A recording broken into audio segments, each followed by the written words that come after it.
President, the national debt is what actually pulled me and you and others to some degree into this political process. I've come to this floor many times over the last 4.5 years to talk about this. Today, again, it's very timely. It's why I ran for the United States Senate. Today, we have, I just checked, $22.3 trillion. It's going up $100,000 a second as we speak. I have a debt clock in my reception area in my office over in the Russell office building. And that thing spins all day long, 24 hours a day. Even more concerning, we have more than $130 trillion of future unfunded liabilities coming at us like a freight train over the next 30 years. That's $1 million for every household in America, Mr. President. And what we've learned is that we can't cut our way out of it, we can't tax our way out of it, and we can't grow our way out of it alone. Any one of these three will fall short. It's got to be a combination. We have to have a balanced approach over the long haul to solve this $22 trillion of debt problem. I believe it will not solve this debt crisis unless and until we fix the way Congress funds the federal government. The current funding process is designed to fail, really is. It doesn't work, it hasn't worked, it will never work. Since the Budget Act of 1974 was put in place, Congress has only funded the federal government on time 4 times. That means that by the end of the fiscal year, Congress has only funded the federal government 4 times by the end of the fiscal year. Let me say that again, 4 times in 45 years since the 74 Budget Act was put into place. The last time it was actually done was in 1996, some 23 years ago, under President Clinton. Congress is supposed to pass 12 appropriation bills to fund the government. Over the last 45 years, we've averaged just 2.5, Mr. President, per year. Because of that, Congress has used a little-known tool up here called a continuing resolution. In the last 45 years, Congress has used a continuing resolution 186 times. It's a release valve. It lets the government continue to operate, and on the surface doesn't really sound that onerous. You just keep spending at the same level you did last year. The problem with that is it's devastating to some agencies, and particularly the Department of Defense, with regard to long-term contracts, long-term training, purchases and maintenance over the end of the fiscal year, and so forth. They're devastating to our military. They create inefficiencies and uncertainty that hurt the bottom line and increase our procurement costs by dramatic amounts. And the end result of that, it lowers our readiness, and it causes the ability to fight to be reduced. In addition, Congress has shut down the government over the last 45 years 21 times because it couldn't get together and agree on how to fund the government that year. 21 times. This funding process, in my opinion, is an unmitigated disaster based on those actual results that have led to $22 trillion of debt today, which in my view is indeed a crisis. Over the last 4.5 years alone, we've looked at practices in states, other countries, and businesses to find best practices. No one else in the world funds their operation the way the United States Congress funds our government. The problem is that we have a 3-step process, Mr. President. We do a budget, an authorization, and then an appropriation. There are just simply not enough days in the year to get all of those done. 14-week budget process. We have 16 authorizing committees. If you did one a week, that's 16 weeks. And then you have 12 appropriating bills. Even if you did one a week, Mr. President, which it's very hard to do, that is just not enough time in the calendar year to do that. Right now, Congress has yet to pass this year a single appropriation bill for the next year. And this is not the appropriators' problem. They do their jobs. They proved that last year, the year before that.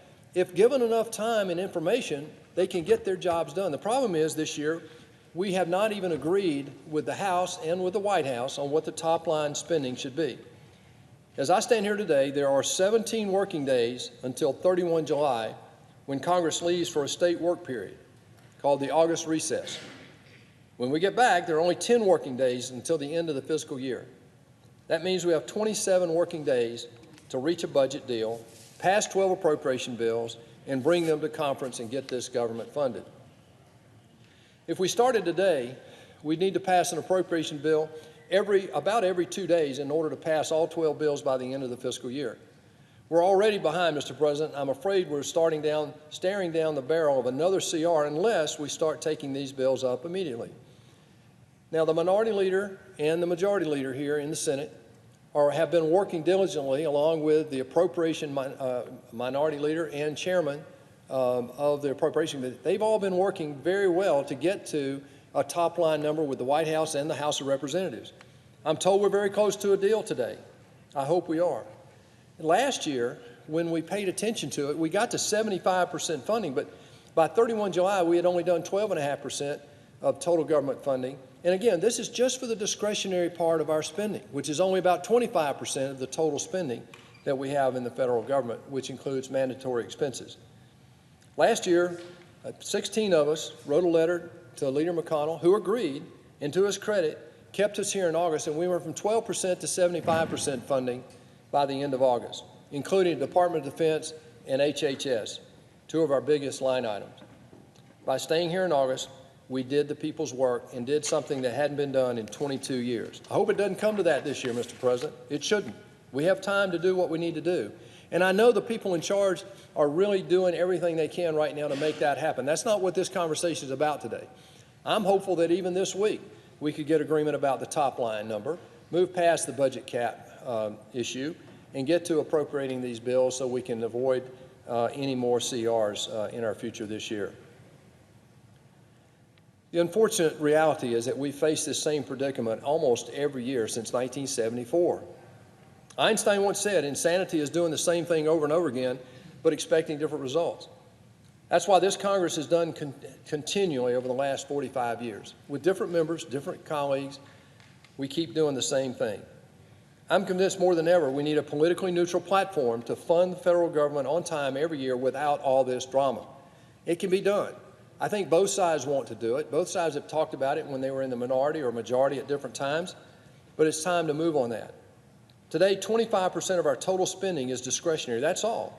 That's defense, the Veterans Administration, and all domestic discretionary spending. Just 25%. That's discretionary. That's what all this is about. All this debate and drama is about just 25% of what we spend as a federal government. We say, well, what's the rest of it? Well, we all know that's the mandatory expense side of our budget.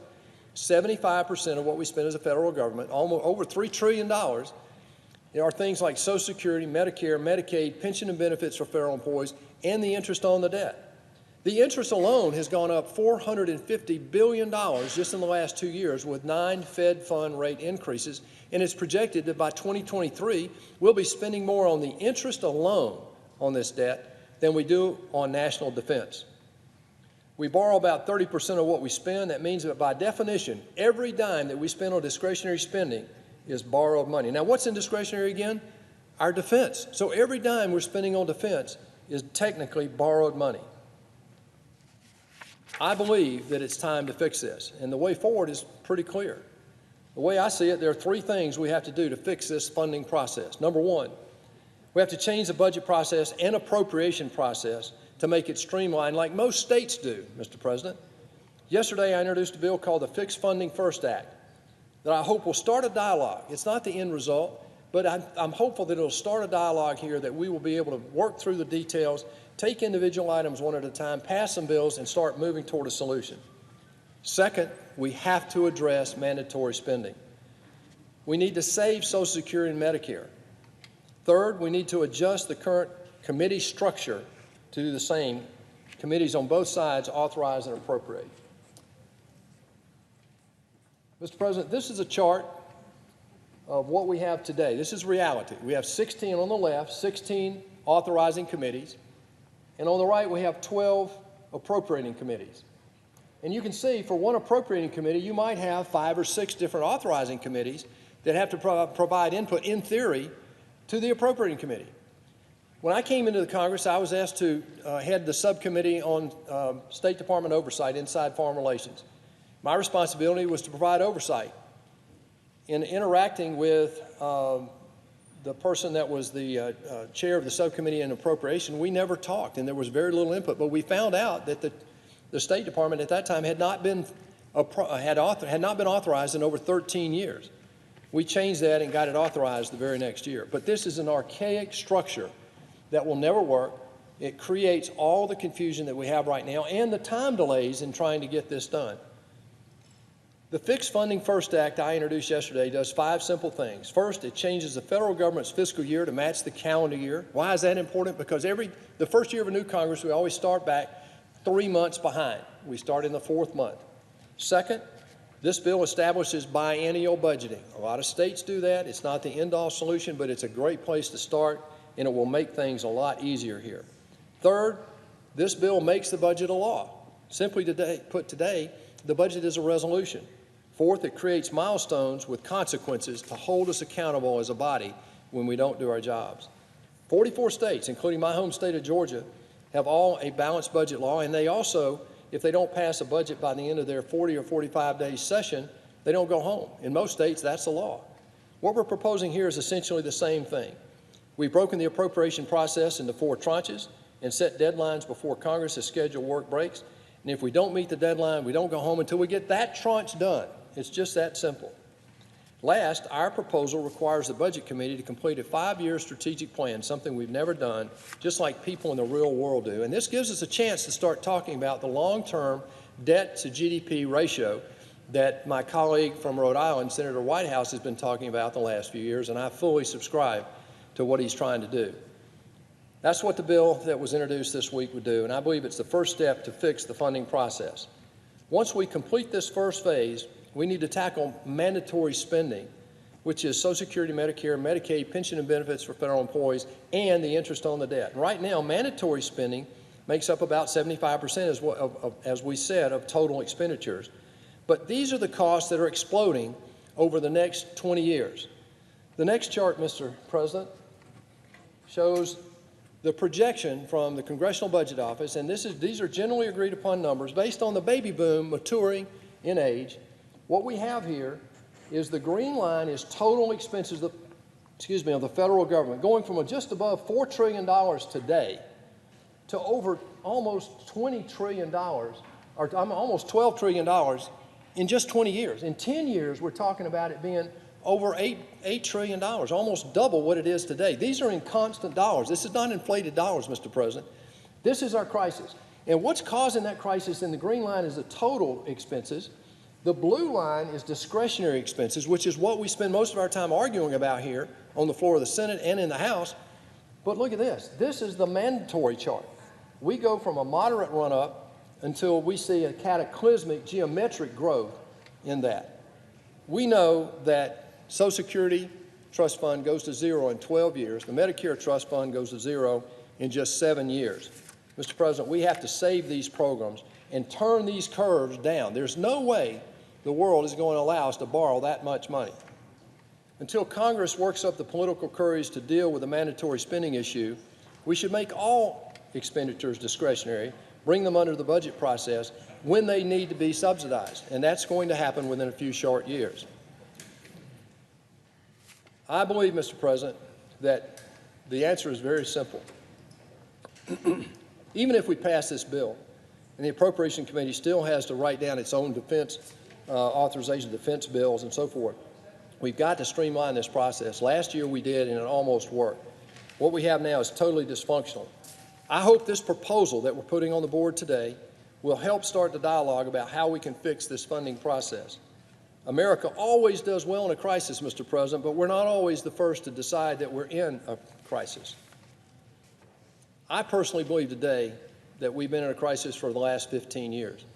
Either we can wake up and face it now, or I think we'll regret it later, Mr. President.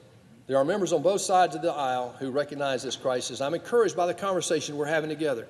This is not a partisan issue, Mr. President. This is one of those ways the people back home expect us to compromise and work together to solve this, and I am encouraged today.